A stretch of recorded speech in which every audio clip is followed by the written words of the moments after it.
Good morning. Had just another incredible night of weather for camping. Same thing that I've been dealing with so far on this trip, and that's lows down in probably the high 40s, maybe even the low 50s. It might not even have dipped down into the 40s. Couldn't tell you for sure, but it was very comfortable sleeping weather. The plan for today, I want to make my way down into Helen. I remember when I stopped here when I was doing the Georgia Traverse a couple years ago that I was able to make it down into Helen from here on that day, and I'm going to try to do that today. Now, I don't know if it's going to be this morning, could be this afternoon. I remember getting there relatively early on the route I was doing before, but on this route, sometimes you'll just be making good time, like, oh man, cool, I'll be there in 45 minutes, and then the route's like, oh, just kidding, down to 3 miles an hour for an hour and a half, crawling through some washed out stuff. All of it's fun, so it doesn't really make a difference to me, but who knows, depends on the route as to what time I can make it down there.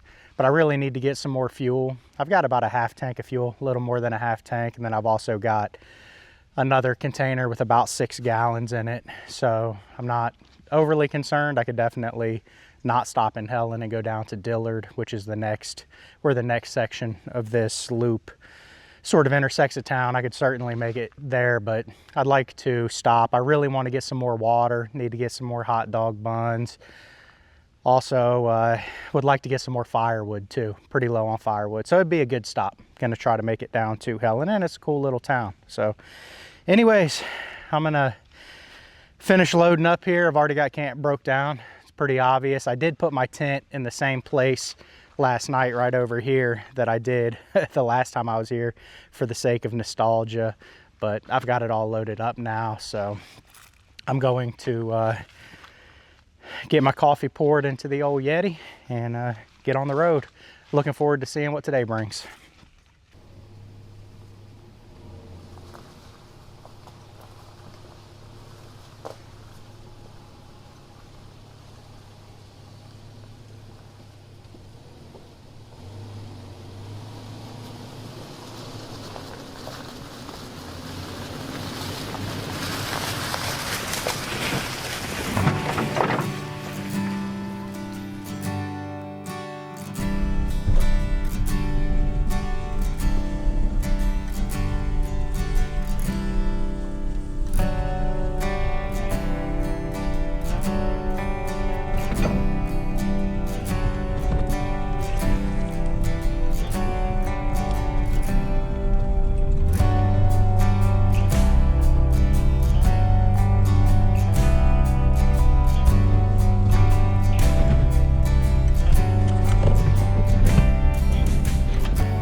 Came down to an intersection on some paved section of the route here and got to a cool little place called the Sunrise Grocery.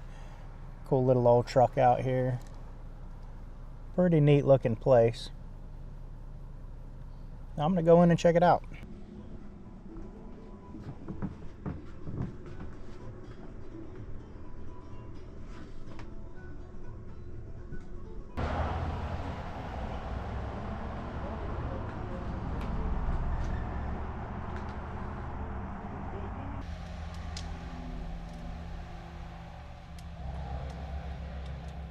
Just made it down to Hilton Creek Falls.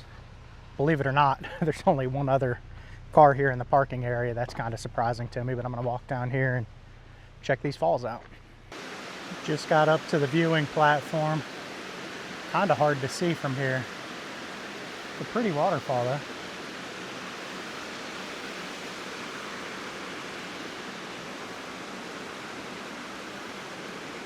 All right, I was on the lower viewing platform. Just come up a few stairs. Got a much better view of the waterfall here. Yeah, watch your step.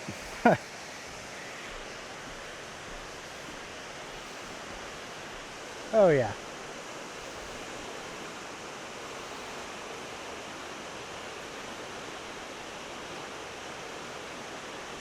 Beautiful.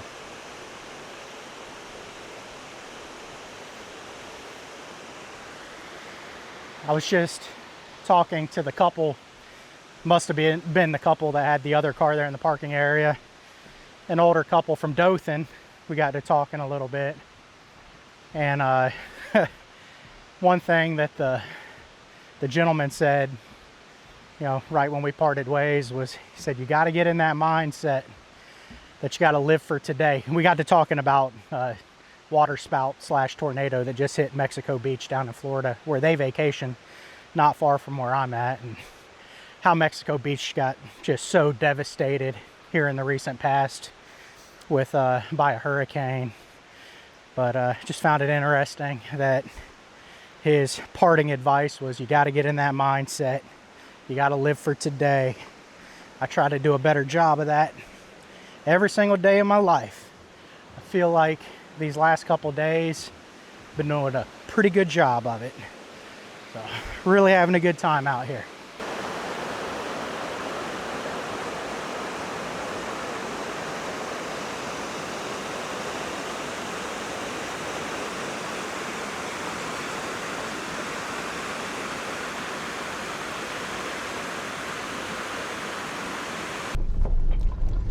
I was just thinking about just how lucky I've been with these last couple of campsites, and kind of makes me a little anxious, because you know that you can't get lucky every time. I actually, I guess as a backstory, this trip that I'm on right now was literally, with the exception of doing it during this time frame here at the beginning of November, was pretty much completely unplanned. And you know, they say, the old saying, you know, if you fail to plan, you plan to fail. But I don't 100% agree with that. Not in every circumstance. I think sometimes you need to live a little bit, and take some chances. A lot of times you end up in better situations than you would have if things go the way that you thought would be perfect. But anyways, I literally last minute on the drive up from Destin, I didn't even know what route I was going to be traveling. I just knew that I wanted to come up to northern Georgia because I thought the leaves would be changing, and as luck would have it, they really are. It's been absolutely gorgeous. But I didn't know if I was going to do the Georgia Traverse or the BDR-X, which is the one I'm doing, or if I was just going to go do some exploring around the woods. I really had no idea until the morning I got started, after I left Cherokee Rock Village and headed up here. For whatever reason, you know, that morning I was like, you know what, let me try the BDR-X. So here we are. But when I was talking back there at Cherokee Rock Village, I mentioned that I had neighbors, and I got to tell you, I mean, in the subject of camping and camp spots, that place is vast. Really great camping area.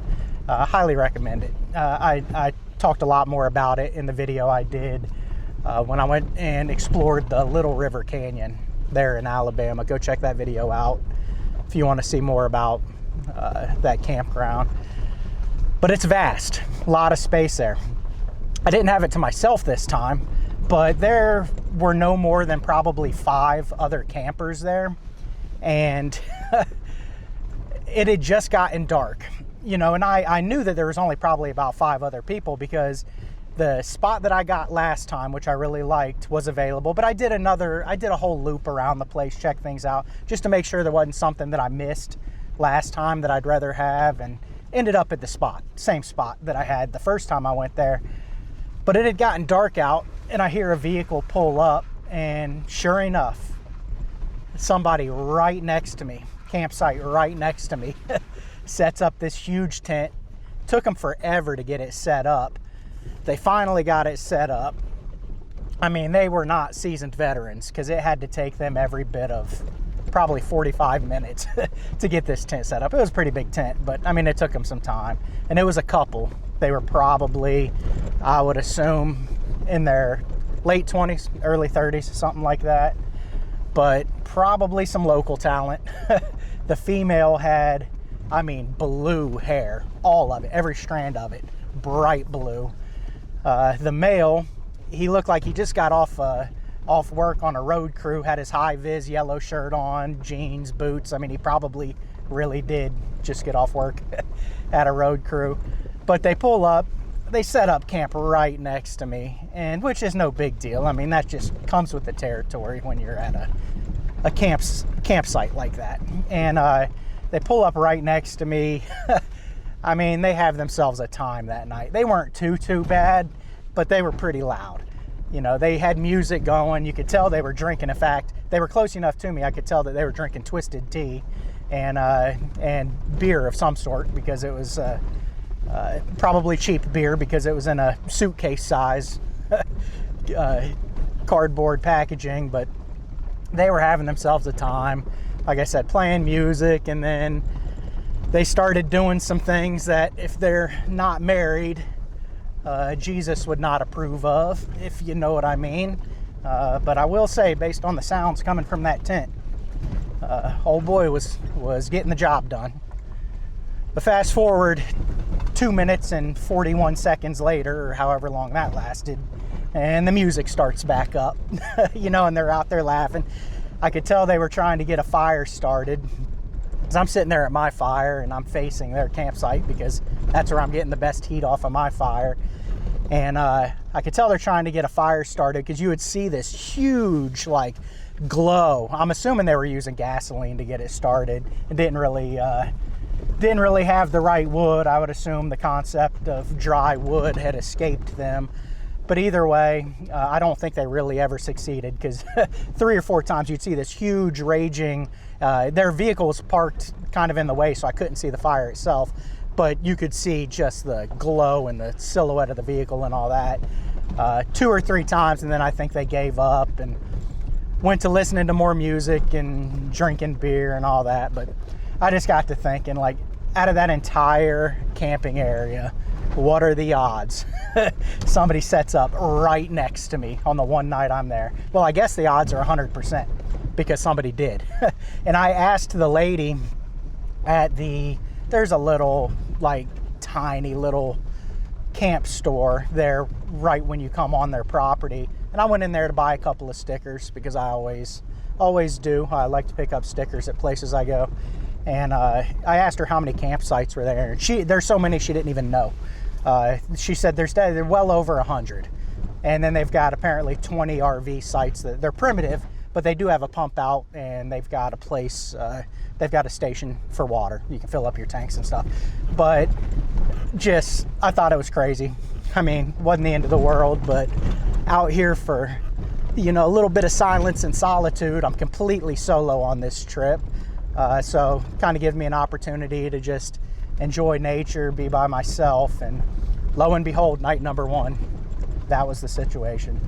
So I just found it interesting. But another thing that was pretty interesting about that is the next morning when I was leaving to come up here to Georgia, when I stopped at that camp store, I was going to fire up my GPS to get into East Ellijay, and I had no signal. But I knew I had signal at my campsite. So I doubled back, went back to my campsite, and the whole thing's wild, because just the way timing worked.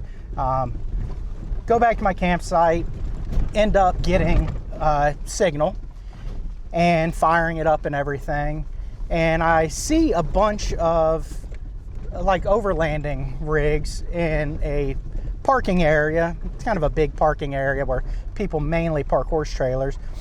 And so I pulled in there because I just got in service, and that's where I was going to punch in my destination and all that. It was a good place to stop. And lo and behold, it was John Berkmeyer of the Sunshine State Adventure Company, who created the Florida Adventure Trail. Him and some other fellas. I remember seeing on Facebook they were doing the Bama Adventure Trail, the BAT, so they must have been doing that. I didn't realize it was them until I had basically passed them, and then I ended up following them out. I was going out of the Cherokee Rock Village area, proper area, and they had pulled in. They were going to walk into the store and that little camp store and everything, and I could definitely tell it was him. Didn't recognize his vehicle at first because he's got that Xterra, and I'm used to it being white, and he's apparently got it wrapped now in black with some Onyx decals and stuff like that. But just found that to be interesting that the timing worked out that way.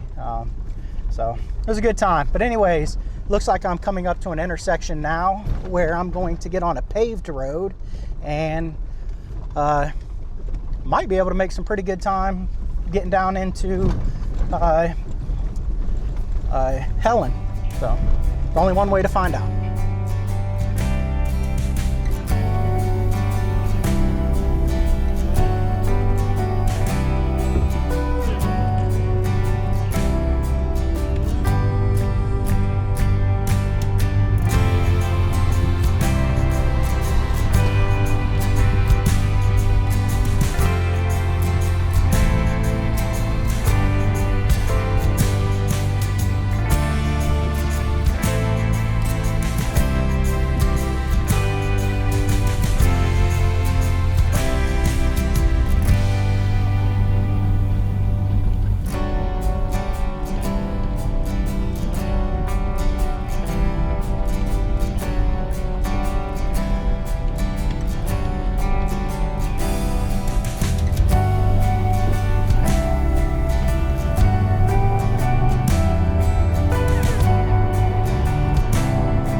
Back there in Helen at the Dollar General I stopped at, there was a lady in there standing there talking to the cashier, and they obviously knew each other, probably good friends or something.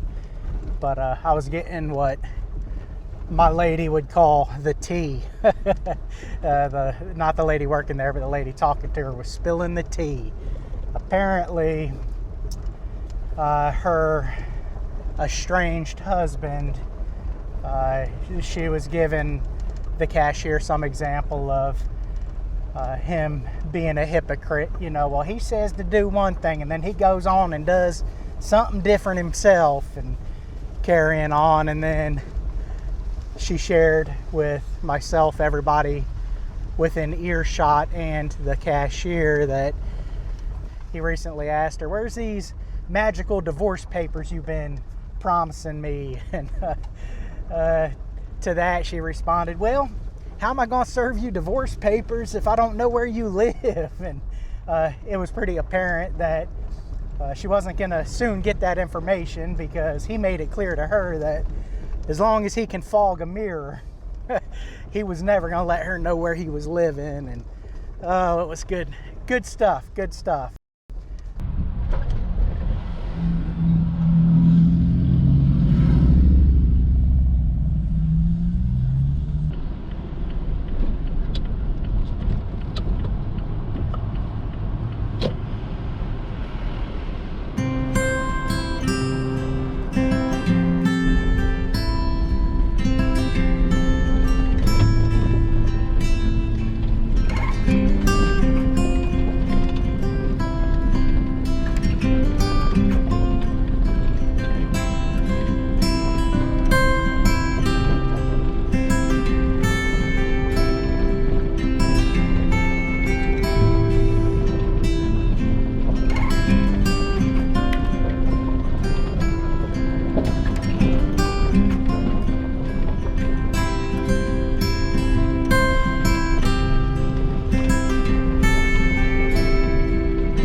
I just came through Clayton, Georgia. Clayton's a cool little town. I've actually spent a decent amount of time there. Not too far at all from the Sarah's Creek camping area. And this route takes you right through Clayton. You actually cross the kind of the older downtown area, but where the newer road is, there's a lot of opportunities for places to eat, places to shop, pharmacies, all that kind of stuff.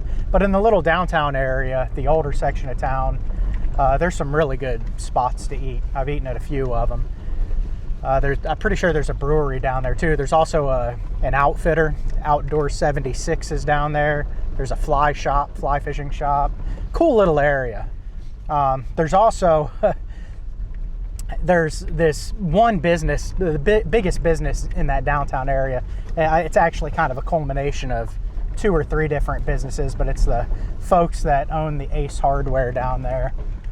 Last time I was in this area, I just remember one of the employees in there, he was telling me this story. He asked where I was from, and I told him, and he was telling me this story. I guess he had like an uncle or something that was stationed down at Eglin Air Force Base in like the 70s or 80s, something like that.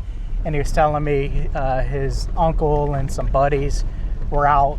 They went out the Destin Pass on like a John boat or a skiff, or can't remember what it was. He said it was a tiny little boat. They had no business being out there. And they were out just, red snapper fishing or something near shore. And he said apparently they ran into some engine troubles, motor problems, which was pretty typical of the older 2-strokes. And I guess they got stranded out there for a couple of days, and they didn't have a VHF radio with them. They didn't have any way to make contact. This is before cell phones, of course.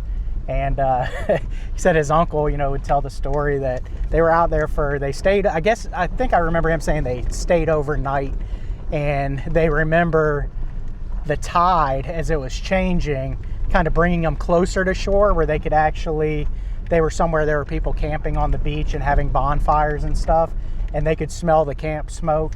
And, they felt like they were close to civilization. And then when the tide changed and went out, it pulled them even farther away, and it was really demoralizing for them. And in Destin, we only have one tide change a day. It's a pretty unique area, that area of the Gulf Coast. Most places in the world have 2 tide changes, but that's a random fact. Anyways, I guess they ended up getting, his uncle was telling the story, so they ended up getting saved somehow, probably another boat the next day. Saw him out there and rescued him, but just thought I'd share that with you. Pretty random story.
This route just took me right down into Sarah's Creek Campground, which is an awesome campground. I've stayed at it a couple of times, and I was actually kind of wondering because they changed it. It used to be first come, first served, and they changed it, I believe this year sometime, to be an online reservation.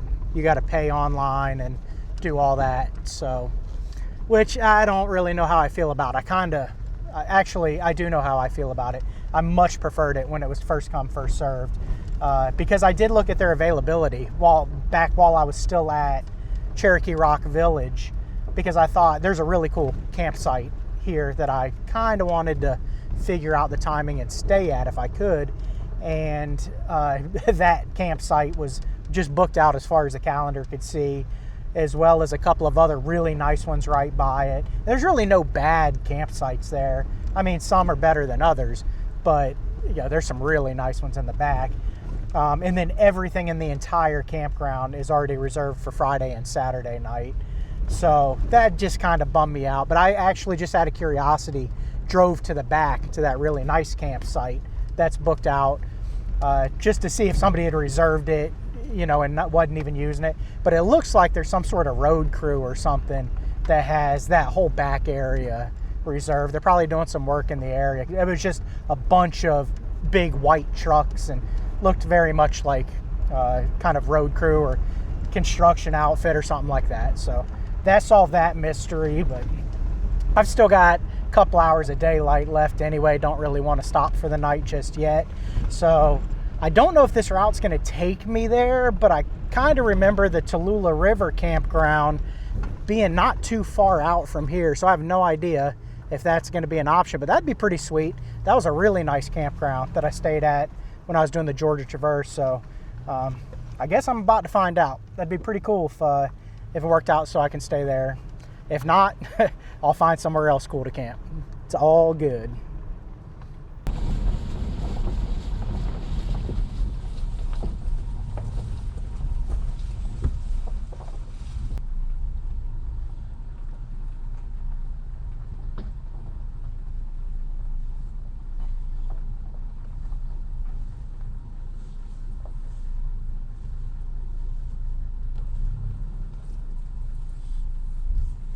What's going on, man? We've got, I'm not too sure how they're looking up there, but we're doing some tree falling up there. Gotcha. I've been trying to get a hold of my guy, just ask him questions, so. Gotcha. I'll let you through as soon as they either get the tree out of the road or onto the road now. Gotcha. It might be a little bit. How long are you thinking? I can try to get a hold of him right now. That'd be cool. They called around Hancock.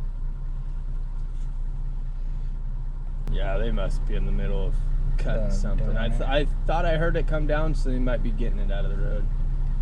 Dang, that's Hancock. Yeah, I'll walk down. I still hear a saw running. They put one down, but I'm not sure if they're bucking something out of the road or not. Yeah, I'm honestly not too sure. Gotcha. I wish I knew. I'm trying to get through because we need to go get my guys lunch, and it's at the other truck. So right. I'm waiting. You're too, waiting so. too. Yeah. Yeah. I get it. Yeah, out here just following a route through here. nice. Yep, out here for a few days. Right on. It's a pretty cool area. It's a great area, man. I wish we had more daylight this time of year, but it's gorgeous with these leaves changing, man. Yeah. One of the guys back at, we're not even from here. We're actually from Oregon. Oh, okay. We just drove. We flew out Sunday. We got here Monday, and we'll be here for another 2.5 weeks. Right now, we're just cutting dead trees and snags. They're wanting to burn all the leaves and all the brush here. Gotcha. In the near future, and so we're just mitigating that. And yeah, getting ready for it. Yeah. Cool. Kind of hanging out, waiting to see if a fire ever starts, and if it does, we'll jump on it. But yeah, it seems kind of dry, but not too dry. So yeah. Guess it's hard to tell. It's wet compared to back home. Well, I don't know. We actually just got like 5 inches of rain back home, and that's a lot. Yeah. It rains basically every day in the Pacific Northwest. So. Right. Normally it's much wetter. Yeah. Stays wet. Yeah, that makes sense. It's totally different out there though, man. The big hardwoods and stuff. Oh yeah. I mean, I'm from Florida, so we have nothing. I'm in Northwest Florida. We have nothing but pine there. Oh really? Nothing but pine. Never been to Florida. Yeah, it's a cool place, man. It's a cool place. This is my technically second time being in Florida, or Georgia. Was here when I was like 4 for my brother's Army graduation. But okay, you probably don't remember that. Basically, all I remember is tanks driving around and guns shooting. Right. So now I can say I've actually been here. Yeah, it's cool. Yeah, it really is cool out here. Hey, you guys, there's a rig waiting. Where you guys at? You can let them pass. We're still in the face cut. Oh, copy. I'll, Copy. You copy? Yeah, I copy direct. I'll let them through. I'll have you back up, and I'm going to back up into that area, and I'll let you go through. Perfect. Thank you. Yeah, just be aware there might be some people on the side of the road. And, yeah, I'll come through there slow. Awesome. Thank you. Thanks, man. Good talking to you. Yeah.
guys.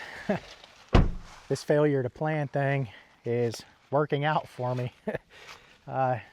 Call it luck. I don't know what you call it, but I'll take it. I was getting really nervous about finding a campsite before it got dark.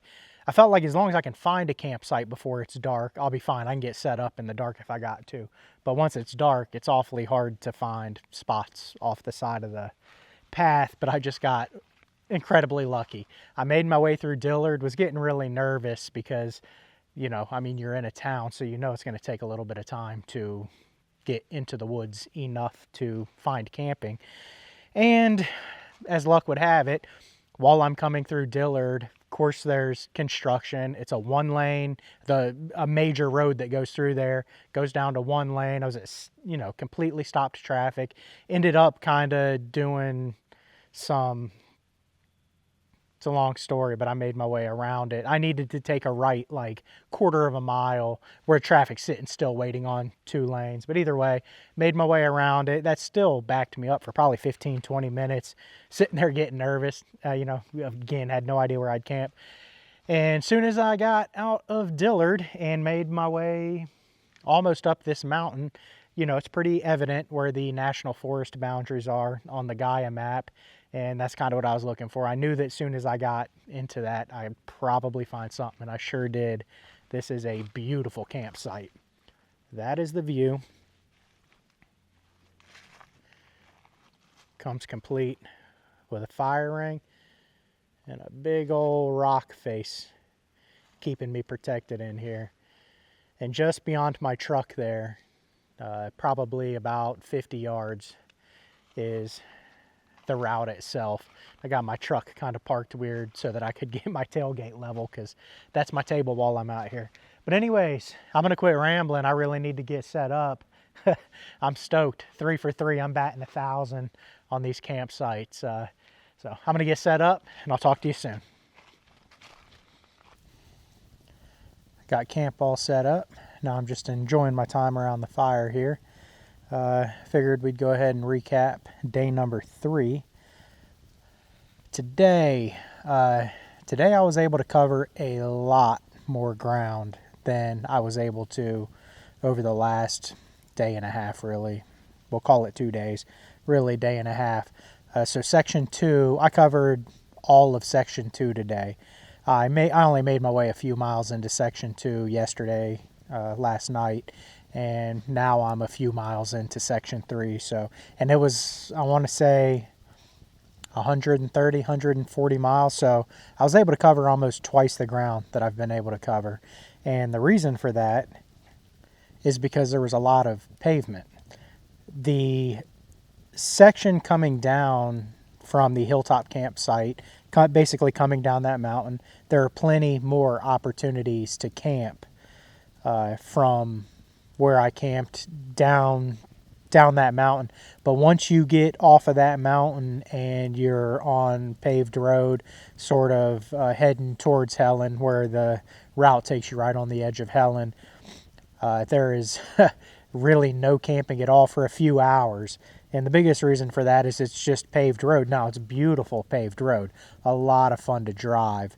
I did stop at Hilton Creek Falls, but there were probably, I would say, 4 or 5 other waterfalls that you could pretty easily get to. I mean, I saw signage for them just throughout the route that was marked, that you could have, if you really wanted to make a day of it, you could stop and check those waterfalls out. The only reason I didn't is because, 1, I've already seen all of them, and 2, some of them require longer hikes down or up to the waterfall, and I was just trying to make some ground.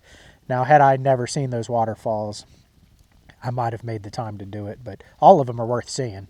A lot of cool, beautiful scenery around here. But a lot of paved section through there, and I kind of got to thinking, I'm kind of comparing this route to the Georgia Traverse, and up to section 2, I was thinking, you know what, this has at least as much off-road as the Georgia Traverse, but going into section 2, awful lot of pavement. However, what I will say is, again, the pavement that you run is just, it's through beautiful country, and it's just very fun to drive. It's a lot of fun. It's very well routed, very well thought out.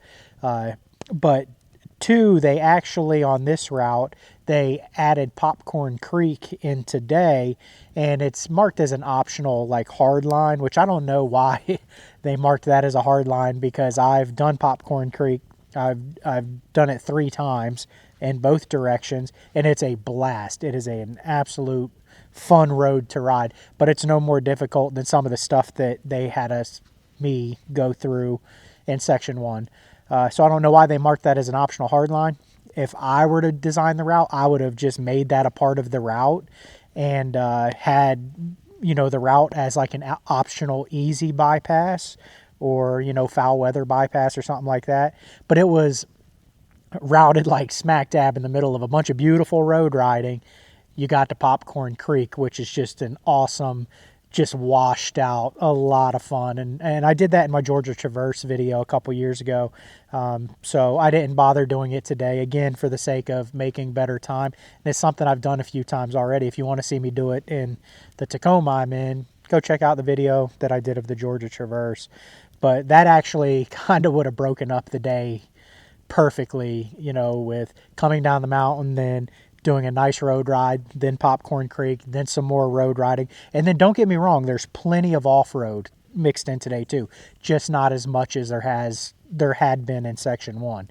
So the second half, really, well, maybe the second third of section 2 was a lot of off-road, just beautiful riding. I remember there was one section that you're just driving a ridge line, and it's on a Forest Service road, and there's evergreens off to the left and just all these hardwoods with changing leaves off to the right. It was just absolutely beautiful. And then also the second or the last third or so of the day today, like the last 40 or 50 miles, there was some overlap with the Georgia Traverse. There was where I ran into those guys that were doing work with the Forest Service. That was actually a route, and I could tell that I could have stayed on a more main Forest Service road, and kind of bypassed what this route does and saved a lot of time. But I want to do this whole route, so I took the long way. And but I could tell, because I still have my waypoints continued along that route, whereas I took a much more scenic route off of the Traverse. And I remember just thinking, like, well, if you can take the Georgia Traverse, but this thing's going to deviate me off of it, I was like, just get ready. It's probably going to be crawling and slow going. But it really wasn't. It was actually really nice. And the Forest Service has actually recently come through there and cut down tons of deadfall, so there was no trees in the way. It was just a really pleasant drive. But overall, just an awesome day. I mean, the whole route is so beautiful. I want to film everything. Every time I come around a corner, I want to turn a camera on. It's just so beautiful. Really enjoying it. I'm into section 3 now, which is the final section, looping back to Ellijay, and I have no idea how far I will make it tomorrow, but I'm going to try, and of course I have no idea what the route has in store for me. I'm going to try to make it most of the way to Ellijay and camp for the night, and then the following day finish up that morning and head out. And that would make it sort of 4 full days.